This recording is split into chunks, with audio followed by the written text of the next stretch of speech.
저희들을 오후 또 찬양 예배로 불러주시고 주님의 말씀을 듣기 위해 이 자리에 나오게 하신 주님의 은혜에 감사를 드립니다. 특별히 기도로 찬양으로 하나님께 영광 돌린 삼남녀 선교회를 주님 기억하여 주시고 그들의 삶과 가정과 일터 위에 하는 모든 일들 가운데 하나님을 높이고 하나님 증거되는 귀한 은혜의 역사들이 일어날 수 있도록 인도하여 주옵소서. 감사를 드리며 모든 말씀 예수님의 이름으로 기도드립니다. 아멘. 할렐루야. 주일 오후 찬양 예배에 나오신 여러분들을 주님의 이름으로 환영하고 축복합니다. 우리 옆에 계신 분들과 매일 기도하고 있습니다. 이렇게 한번 인사 나눠주시기 바랍니다. 예전에는 이 매일 기도하고 있습니다 소리가 방송으로는 안 나갔거든요. 근데 이제는 목소리가 커지셔가지고 방송으로도 나갑니다. 그래서 방송으로 들으시는 저희 어머님이 듣기가 좋다고 진짜 기도하는 것 같다고 그러시더라고요. 우리 기도를 통해 우리 수유동교회가 더욱더 건강하고 기쁨과 감사가 넘치는 교회가 될 줄로 믿습니다. 특별히 오늘은 삼남녀 선교회 헌신 예배로 드려집니다. 교회를 위해 물심양면으로 애쓰시는 우리 삼남녀 선교회 회원들의 헌신을 통해 우리 수유동교회가 더욱 건강하고 힘이 나는 교회가 될 줄로 믿습니다.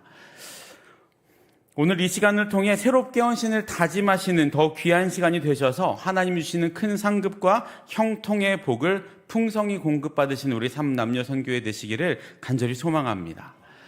여러분들은 무엇인가에 마음을 빼앗기신 적이 있으십니까?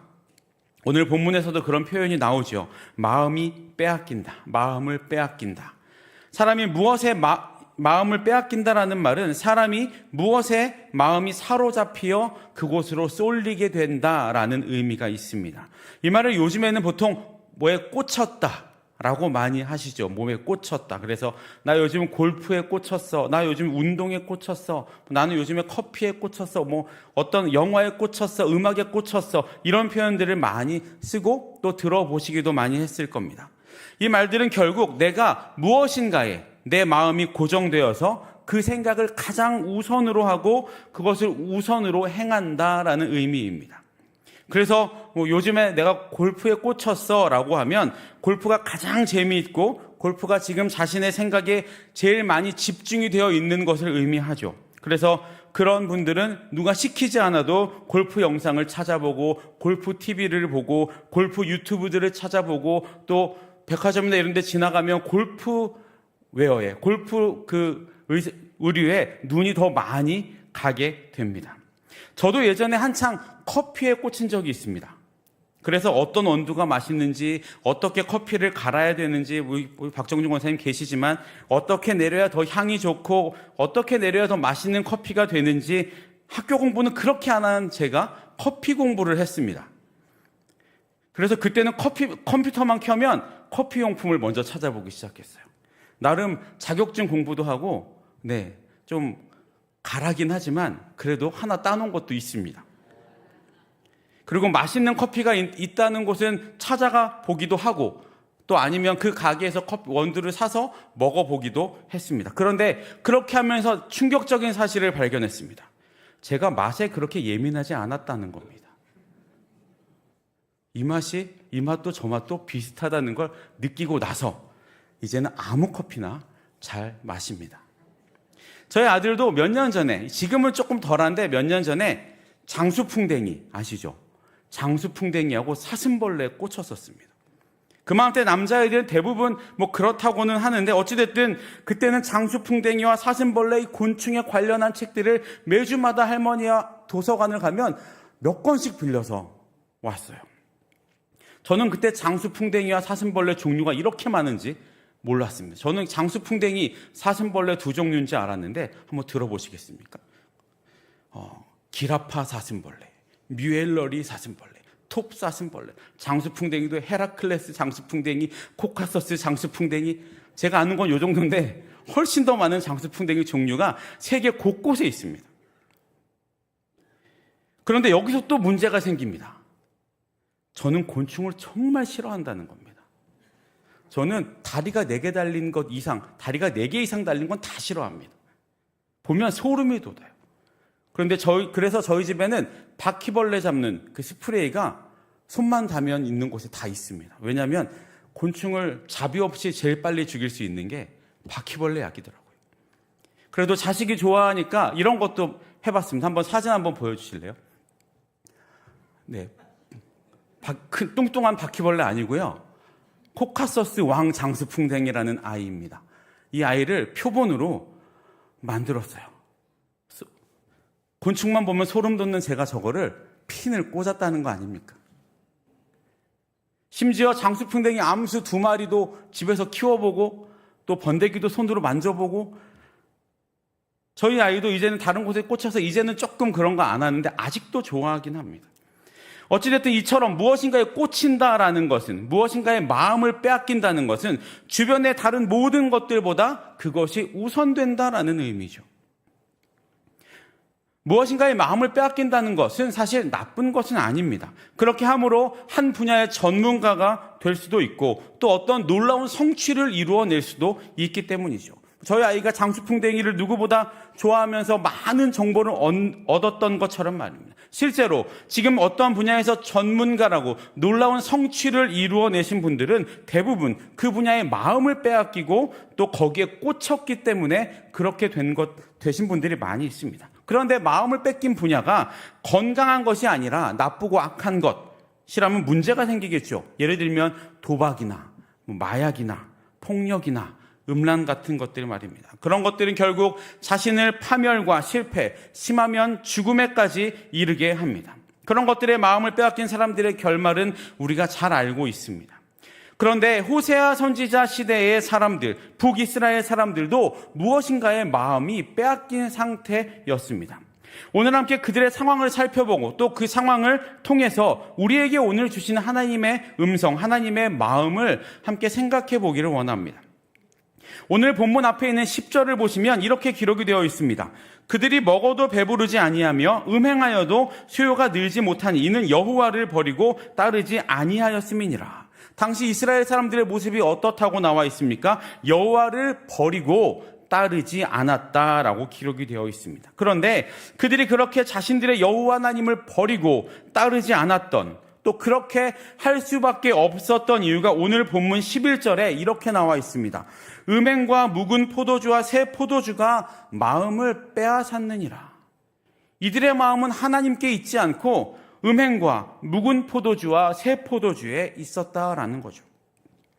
그렇게 여호와를 버리고 여호와를 따르지 않았던 이유가 이들의 마음이 이미 다른 곳에 꽂혀 있었기 때문이다라는 겁니다. 이 본문에서 쓰이는 마음이라는 단어의 히브리어 원어는 레브라는 단어입니다. 이 레브는 구약 성경에서 약 800회 이상으로 많이 등장하는 단어인데 이 단어에는 내적인 자아, 또 의지, 생명이 있는 곳, 가운데라는 의미가 있습니다. 이 마음은 하나님으로부터 온 것으로 하나님을 구하는 지성, 감정, 의지의 어떤 인격 등을 담고 있는데 지금 하나님의 백성이라고 스스로 자부하면서 이 사람들의 마음은 하나님을 바라보고 하나님을 알아야 하는 그 마음이 그렇게 되지 않고 음행과 술 취함으로 인해 제 기능을 발휘하지 못하고 그 마음의 주인이신 여호와에 대한 신앙을 잃어버렸다라는 겁니다. 신명기 31장 6절에서 모세는 여호수아에게 이렇게 말합니다. 너는 마음을 강하게 하고 담대히 하라. 그들을 두려워 말라. 그들 앞에서 떨지 말라. 이는 내 하나님 여호와가 그가 너와 함께 행하실 것입니다. 반드시 너를 떠나지 아니하시며 버리지 아니하시리라 라고 말했습니다. 이 말은 이제 그들의 정신적인 지도자였던 모세 없이 어떤 면에서는 자신 없이 가나안 땅으로 들어가야 하는 여호수아에게 모세가 했던 유언의 말이었습니다. 즉 너희가 출애굽해서 지금 이 자리까지 가나안 땅 앞에까지 온 것은 내가 너희들을 인도한 것이 아니다. 나의 힘과 나의 능력이 아니라 오직 우리의 전부 되신 여호와 하나님의 이끄심, 온전한 이끄심이었다. 그러니 너희가 여호와 하나님에 대한 마음만 다른 곳에 빼앗기지만 않는다면, 상황에 눈을 돌려 그것에 함몰되지만 않는다면 하나님은 반드시 너희들과 여호수아 너와 함께 해주실 것이다 라고 모세는 여호수아에게 권면한 것입니다. 그런데 그 말을 명심하고 그 말에 근간하여 나라를 세웠던 이스라엘이 이제는 그 마음에, 하나님으로 가득해야 할 그 마음에, 하나님의 생기와 하나님을 향한 마음으로 가득해야 할 그 마음에 음란과 술 취함을 채워 넣은 것입니다. 이것은 결국 여호와의 계명에 복종하는 것을 거부하고 여호와와 맺었던 아브라함 시대 때 맺었던 그 계약을 파기함으로 여호와를 버리게 되었음을 뜻하는 말이죠. 다시 말하면 그들의 음행과 도덕적인 타락은 겉으로 보이는 모습만 그런 것이 아니고, 겉으로 보기에만 음행한다라고 말하는 것이 아니고, 하나님을 배신하고 우상의 마음을 빼앗긴 그들의 상태를 보여주는 것이었다라는 겁니다. 그렇게 하나님이 아닌 것에 마음을 빼앗긴 그들의 모습이 12절과 13절엔 이렇게 나타나 있는데, 12절을 보시면 내 백성이 나무에게 묻고 그 막대기는 그들에게 고하나니 이는 그들이 음란한 마음에 미혹되어 하나님을 버리고 음행하였음이니라. 그렇게 마음을 빼앗긴 그들은 이제 하나님께 모든 것을 묻지 않고 나무로 새긴 우상에게 신적인 계시를 묻고 또 막대기가 넘어지는 방향에 따라서 예언이 응답되는 것으로 믿었던 행위를 했다라는 겁니다. 예전에 제가 어렸을 때 이런 모습이 기억납니다. 여기 계신 분들 대부분 한 번씩은 해보셨을 건데, 손바닥에 침을 뱉어서 탁 해서 튀는 방향이 이 방향이야 라고 하셨던 거 다 해보셨죠. 저도 이제 그런 것들을 많이 봤는데, 지금 이스라엘의 모습이 그와 같다는 겁니다. 막대기를 세워서 막대기가 넘어지는 방향을 보면서 이게 하나님의 뜻이구나 라고 판단했다는 거죠. 얼마나 어리석은 모습입니까? 우리가 보기에는 정말 말도 안 되는 모습처럼 보입니다. 하지만 최첨단을 살아가고 있는 지금 이 시대에도 점집은 흥왕하고 있습니다. 점점 더 점집은 부흥하고 있습니다. 타로 카드라는 것 아시죠? 타로 카드도 아주 흥왕을 했습니다. 예전에 건대 입구에 가면 타로 카드 점치는 그곳이 가판대처럼 많이 있었는데, 잘 치는 집은 줄을 서 있는 것을 제가 본 적이 있습니다. 타로 카드가 뭐라고. 심지어 요즘에 유튜브를 보시면요, 유튜브에서도 점을 쳐줍니다. 유튜브에서도 점을 쳐주고 유튜브에서도 타로 카드 점을 봐줍니다. 그런 콘텐츠들이 넘쳐나고 그런 콘텐츠들의 조회수가 또 구독자들이 엄청나게 많아지는 것이 요즘 현실입니다.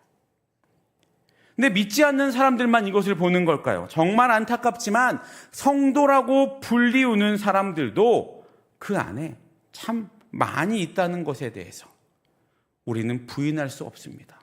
안타까운 거죠. 예전에는 점집으로 가는 것 때문에 누가 보면 안 될까 봐 안 가는 분들이 많이 있는데, 아까 말씀드린 것처럼 이제는 유튜브로도 하기 때문에 믿는 성도들도 유튜브에서 이렇게 점 보고 하는 분들이 많이 있다고 합니다. 그들이 그렇게 하는 것도 당시 이스라엘 백성들과 마찬가지로 하나님은 알지만 마음에는 이 마음이 다른 곳에 빼앗긴 결과입니다. 호세아 선지자는 그런 그들을 향해 음란한 마음에 미혹되어 하나님을 버리고 음행하였다라고 말하고 있습니다. 그런데 더욱 문제가 되는 것은 그렇게 음란한 마음으로 하나님을 버리고 우상의 마음을 빼앗긴 그들이 하나님께 제사도 드리고 있었다는 겁니다. 13절을 보시면 그들이 산 꼭대기에서 제사를 드리며 작은 산 위에서 분향하되 참나무와 버드나무와 상수리나무 아래에서 하니 이는 그 나무 그늘이 좋음이라. 이러므로 너희 딸들은 음행하며 너희 며느리들은 간음을 행하는도다. 무슨 말입니까? 그들은 자신이 하나님께 제사를 드리며 또 하나님께 제물을 바치는 것으로 하나님 백성의 도리를 다한 것으로 생각하고 있었다라는 겁니다. 언뜻 보기에는 그럴듯해 보이죠. 언뜻 보기에는 하나님께 제사 드리고 하나님 앞에 제물 드리고 예배 드리는 모습들이 그럴듯해 보입니다. 누가 봐도 하나님께 열심으로 제사 드리는 것처럼 보이니까요. 그런데 이 당시 이들이 제사를 드려야 할 곳, 제물을 바쳐야 할 곳은 어디였습니까? 하나님은 어디라고 말씀해 주셨습니까? 하나님은 분명히 제물과 제사는 성전에서만 드리도록 하셨습니다. 제물도 하나님의 성전에서만 드려야 했습니다. 성전은 그런 곳이었습니다. 구약시대 때는 그런 곳이었습니다. 하나님께 예배하는 곳, 하나님께 제사하는 곳, 그곳은 오직 성전뿐이었다라는 말입니다. 그래서 하나님은 모든 이스라엘 백성들이 1년에 3번은 꼭 성전으로 올라오도록 하셨죠. 그런데 그들은 그렇게 하지 않았습니다. 산 꼭대기에서 또는 작은 산 위에서 참나무와 버드나무, 상수리나무 아래에서 제사를 드렸다고 성경은 말하고 있습니다. 자신들의 입맛에 맞게 자신들이 보기에 좋은 곳, 편한 곳에서 제사를 드린 겁니다. 요즘 같으면 그럴 수 있지 않냐고 이야기할 수 있습니다. 그런데 이렇게 나무 아래서 제사를 드렸다는 것은 또 다른 의미가 있습니다. 여러분, 우리나라에서 성황당의 위치 혹은 구판을 벌이는 곳은 보통 어디입니까? 대부분 나무 밑입니다. 그리고 영험하다고 하는 큰 나무 밑에서 제사를 드리고 굿도 하고 또 아니면 산 꼭대기에서 정기를 받는 곳이라고 거기서 제사도 드리고 굿도 하죠. 그곳이 신령한 곳이라고 생각을 해서 그렇죠. 우리나라뿐만이 아닙니다. 세상 모든 사람들의 생각은 다 비슷비슷합니다. 어느 나라든 우상이나 미신을 숭배하는 장소는 높은 산이나 큰 나무 아래 아니면 큰 바위 아래에서 그런 미신을 숭배하죠. 이런 나무나 돌, 산 같은 것들은 보통 우상을 숭배하는 자리라는 겁니다. 예나 지금이나 달라질 게 없습니다. 이스라엘 백성들은 그런데 지금 그런 곳에서 자신들이 보기에 영험하다고 생각하는 곳에서 하나님께 제사를 드리며 자신들이 할 일을 다했다라고 만족해 했고, 하나님은 호세아 선지자를 통해 그들의 그런 행위가 음행이라고 말씀하고 계시는 겁니다. 어떤 그럴듯한 이유를, 어떤 합리적인 이유를 갖다 댄다 할지라도 하나님이 명령하신 그것 외의 것은 모두 다 죄인데 그들은 온갖 이유와 변명을 다 가져다 붙였습니다. 하나님, 이곳이 더 하나님 만나기 좋은 곳 아닙니까? 이곳이 더 저희들이 모이기 편한 곳 아닙니까? 이렇게 말하면서 자기들이 보기에 좋은 곳을 골랐다라는 거죠. 우리의 예배도 마찬가지입니다. 물론 예배가 형식적이 되어서는 안 됩니다. 하지만 형식이라는 틀도 분명히 필요합니다. 그것은 예배가 세속화되거나 너무 세상의 것이 되지 않도록 하는 하나의 울타리입니다. 하나님도 이스라엘 백성들에게 예배드리는 곳을 정해주신 이유도 그와 마찬가지입니다. 그들을 올가매기 위해서가 아니고 그렇게 성전으로 오는 그들의 행동으로 말미암아 하나님을 한 번 더 기억할 수 있게 되고 예배의 중요성을 더욱더 깨닫게 하기 위함이었습니다. 우리는 코로나를 겪으면서 교회로 나오지 못했던 것들을 경험하고 지나갔습니다. 그때도 어디서든 예배드리면 되는 것 아니냐고 말씀하시던 분들이 많이 계십니다. 물론 어디서든 예배드리는 것 잘못된 것이 아닙니다. 그런데 그것이 생활이 되어버리고 습관이 되어버리면 이렇게 함께 모여서 예배하는 이 자리가 의미가 없어져 버립니다. 교회의, 신앙의, 예배의 본질은 함께 모이는 것입니다. 신앙은 함께 해야 성장하는 것이라는 말이죠. 모일 수 없어서 따로 예배하는 것과 모일 수 있는데 모이지 않는 것은 완전히 다른 겁니다. 그 상황은 하나님이 더 잘 알고 계시겠죠. 하지만 우리에게 있어서 가장 중요한 모습은 모이기에 힘쓰는 것임을 믿으시는 여러분들 되시기를 주님의 이름으로 축복합니다.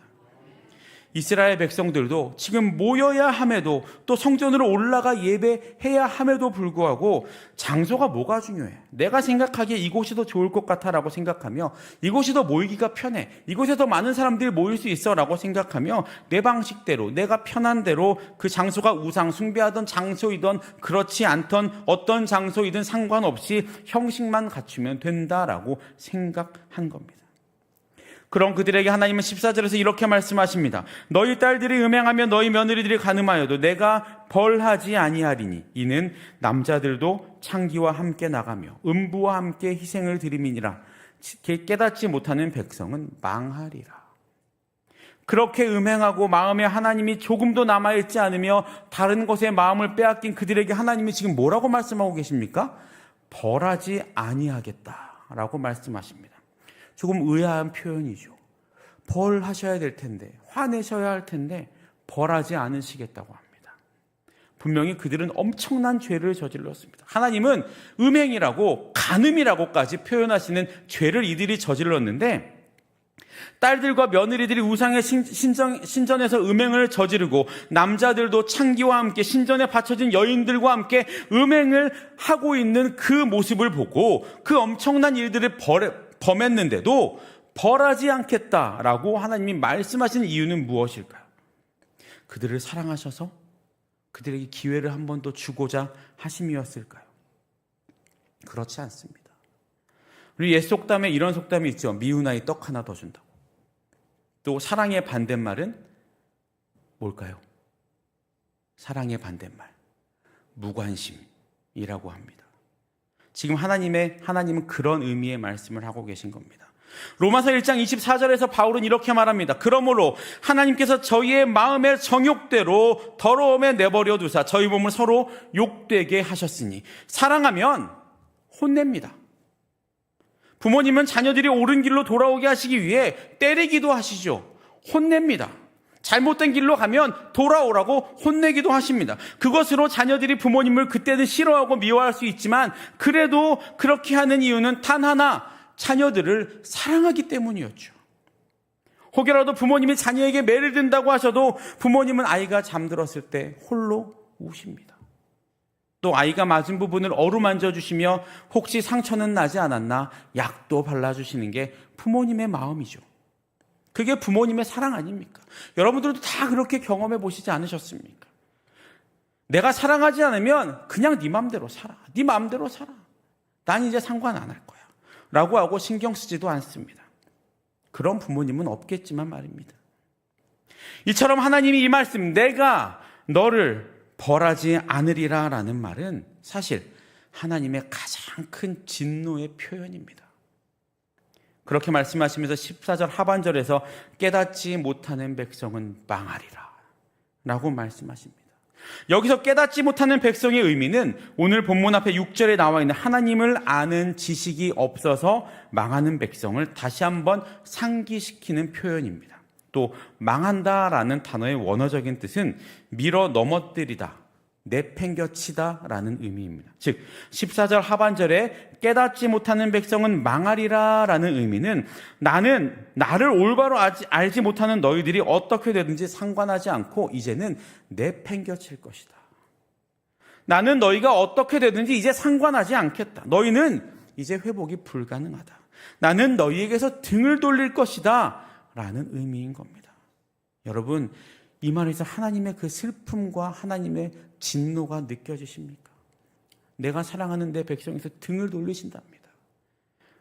내가 사랑해서 출애굽에서 이끌고 나온 그 백성에게 등을 돌리신답니다. 하나님은 이방인들, 하나님의 백성들을 어렵게 한 이방 나라들을 심판하실 때도 이런 말씀을 하신 적이 없습니다. 그런데 자신의 백성이라고 하는 겉으로는 예배 같은 모습을 보여주며 만족해하고 있는 그들에게 난 너희를 모른다. 너희들이 어떻게 살든지 난 이제 상관하지 않겠다. 라고 말씀하시는 겁니다. 지금 이방인들에게 했던 하나님의 진노보다 훨씬 더 큰 진노를 보여주고 계시는 거죠. 하나님을 아는 지식이 없어서 죄악의 결과를 두려워하지 않는 백성은 결국 이렇게 심판을 받게 됩니다.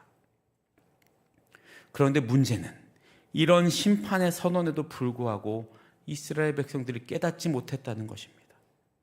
그리고 우리가 잘 알고 있는 것처럼 그들은 결국 멸망합니다.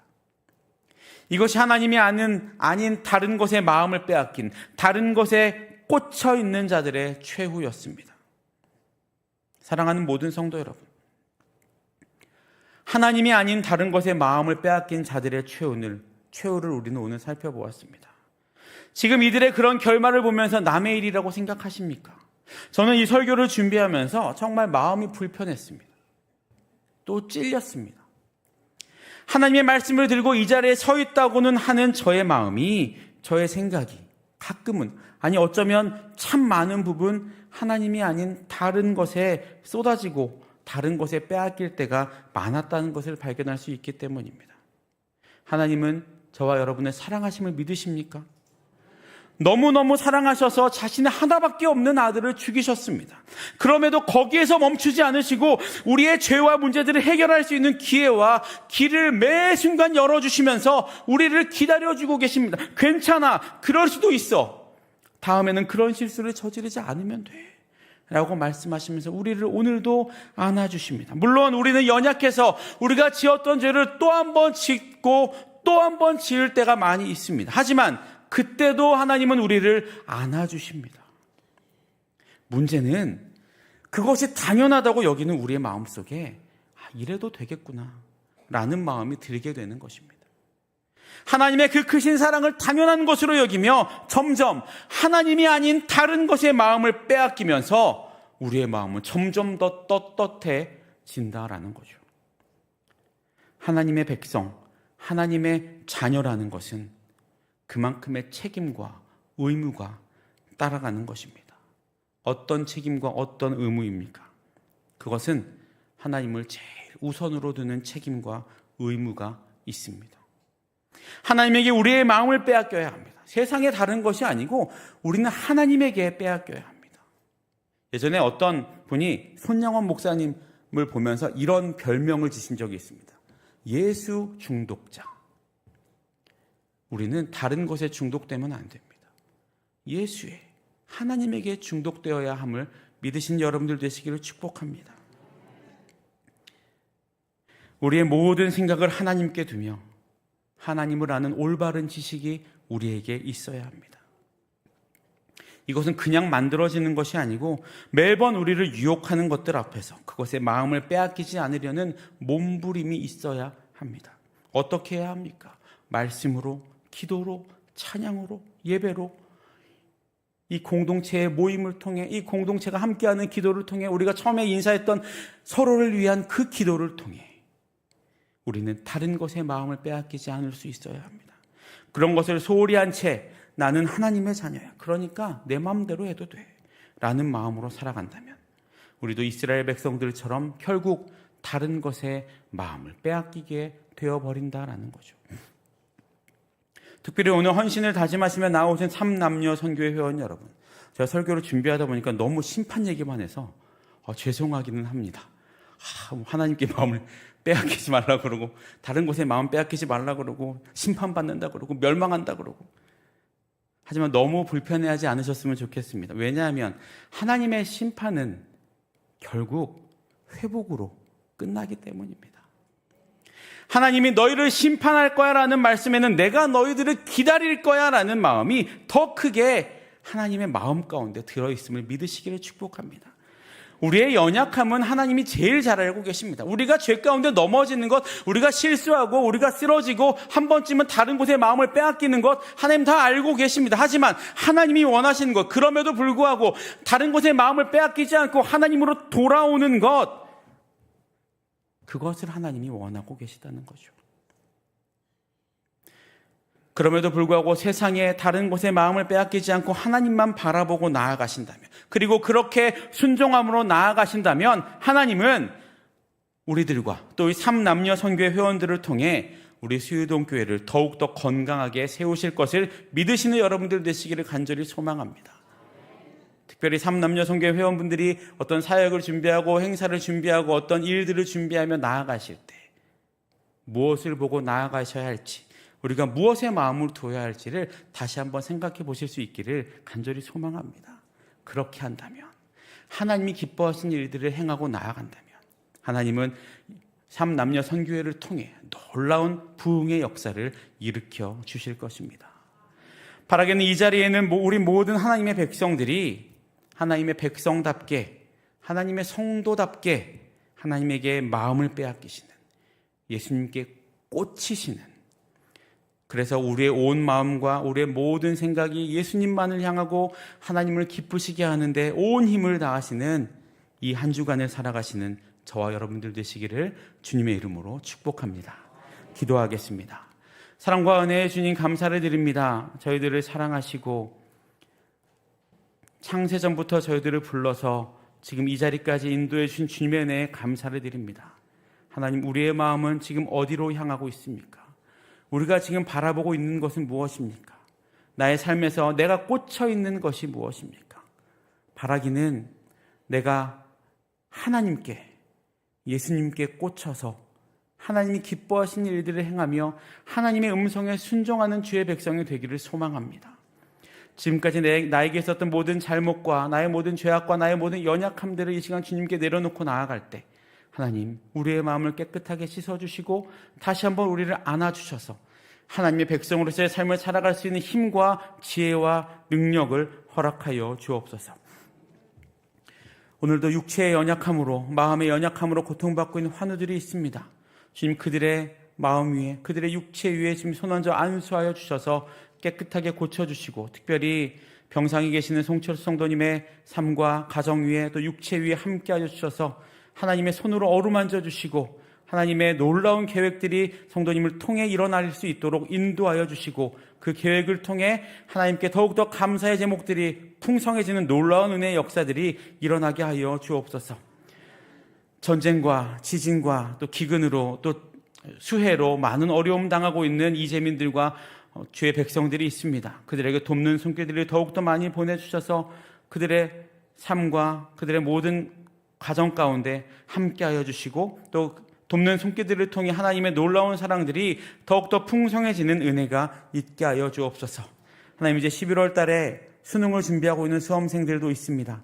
하나님, 그들에게 지혜와 명철을 더하여 주시고 끝까지 포기하지 않는 마음과 또 모든 컨디션들과 모든 상황들을 허락해 주셔서 하나님, 가장 좋은 결과들을 맺어지게 하여 주시고, 또 그들이 기도하는 모든 기도의 제목들대로 하나님이 허락하시는 놀라운 일들을 우리 모든 수험생들이 경험하고, 특별히 우리 수유동교회에 있는 모든 수험생들이 그것을 경험하며 또 감사하고 간증하는 놀라운 은혜의 역사들이 일어날 수 있도록 인도하여 주옵소서. 담임 목사님과 원로 목사님의 영육간의 강건함 허락하여 주시고, 성령으로 충만케 하여 주시며 하시는 모든 사역들 가운데 하나님을 기쁘시게 하는 놀라운 은혜의 사역들이 일어날 수 있도록 함께하여 주시고, 모든 상황들 가운데 함께하여 주옵소서. 새롭게 시작되는 한 주간 하나님의 백성으로 나아가는 우리의 모든 삶이 하나님께로 향하게 하시고 하나님만 바라보며 담대함으로 나아가는 주의 자녀들 될 수 있도록 인도하여 주옵소서. 감사를 드리며 모든 말씀 예수님의 이름으로 기도드립니다. 아멘. 교회 소식은 주보와 홈페이지를 참고해 주시고 9월 6일 수요일 바울전도대 개학을 합니다. 그리고 9월 7일은 샬롬대학이 개학을 하고, 또 9월 8일 심야기도회까지 모든 교회 행사들과 모든 상황들